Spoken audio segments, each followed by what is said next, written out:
ဒီလိုနေရာဒီမျိုးမှာအသားရည်6တက်လို့ရှိတယ်အသားရည်အစီပြန်တဲ့လို့ရှိတယ်ဒီနှစ်မျိုးစလုံးကလုံးဝမကောင်းပါဘူးခမို့ဆိုလို့ရှိရင်လည်းမျက်နှာအစီပြန်ပြီးတော့ခဏကိုကအသားရည်6တက်တယ်ပဲပါတယ်ပေါ့နော်ဒါပေမဲ့ထိမ့်သိမ်းရတဲ့နီလန်ချင်းကတော့အတူတူပဲဖြစ်ပါတယ်။ဒီအစီပြန်တဲ့တားရေ6တယ်ဆိုတာက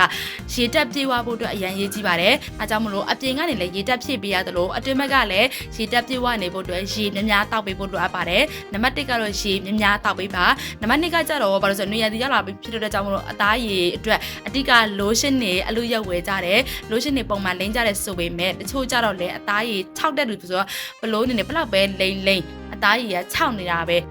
အစီပြန်တဲ့လူကလည်းဘလောက်ပဲလို့ရှင်းနေလေအစီပြန်တာပဲအဲကြောင့်မို့လို့ဒီလိုအစီပြန်တာတွေ6တာမျိုးလည်းမဖြစ်ပဲနဲ့ရေတက်ပြည့်ပြီးတော့အသားရေစိုးကြည်နေတဲ့ပုံစံဖြစ်နေတယ်ဆိုလို့ရှိရင်မဖြစ်မနေသုံးပေးရမယ့်အရာကကြတော့ scrub ဖြစ်ပါတယ်ဘာလို့ scrub ကိုသုံးဟင်းတာလဲဆိုလို့ရှိရင်ကမို့လို့အသားရေ6တယ်အသားရေအစီပြန်တဲ့အခါမှာလိမ့်လိုက်တဲ့လို့ရှင်းနေရလဲအသားရေအတွင်းပိုင်းနဲ့ဒီမဆော့ယူပဲနဲ့အပေါ်ရံမာတွေသူကကြီးတယ်အဖော်မုံညစ်ကြီးတွေနဲ့ပဲဒီရောပြီးတော့ခဏလေးနဲ့ဒီလို့ရှင်းတွေကပျောက်သွားတယ်အဲဒါကြောင့်မို့လို့အတွင်းပိုင်းနဲ့ထိလိမ့်လိုက်တာနဲ့စော့ယူသွားအောင်တနေကုန်ဆိုကြီးဖြစ်နေအောင်ဆိုလို့ရှိရင် scrub တွေမဖြစ်မနေသုံးပေးဖို့လိုအပ်ပါတယ်ဆိုတော့ကိုနဲ့ကိုက်ညီတဲ့ scrub ကိုရေးလို့ရတယ်ခမို့ကတော့ဒီက The One Coffee Scrub လေးကိုသုံးတယ်သူ့ထဲမှာ coffee စာကြမ်းပြားရည်ရှောက်ရည်နဲ့ vitamin E လဲပါတာကြောင့်မလို့အသားအရည်ကိုအာဟာရတက်လည်းပြန်ဖြည့်ပေးတဲ့အပြင်ဆွအေးလေးဖြစ်နေစေတယ်သူ့ကိုသုံးပြီးတော့ရေဆေးချလိုက်ပြီဆိုတာနဲ့အသားရည်ခြောက်သွားတာမျိုးလုံးဝမရှိဘူးဒါပေမဲ့ scrub ဆိုတဲ့သဘောတဘာဝက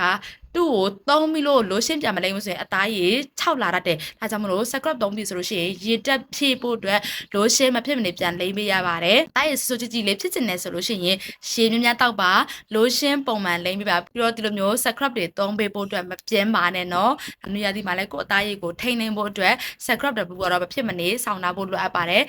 ကိုရောຫນွေရတယောက်ပြီဆိုလို့ရှိရင်အသားရည်6တက်သလားအသားရည်အစီပြန်တက်သလား comment မှာတစ်ချက်လောက်ရေးတော့ပေးခဲ့အောင်နော်တကယ်လို့ဒီ coffee scrub လေးကိုသုံးကြည့်နေဆိုလို့ရှိရင် TikTok ပိုင်းမှာချရတဲ့ဖုန်းနံပါတ်ကနေ10ဆက်သွယ်ပြီးတော့မှာလို့ရတယ်လို့ချက်ပတ်ကနေလည်းအသေးစိတ်မေးမြန်းလို့ရပါတယ်ခမောကတော့မန္တလေးကိုစလည်းဖြစ်ပါတယ်ရှင်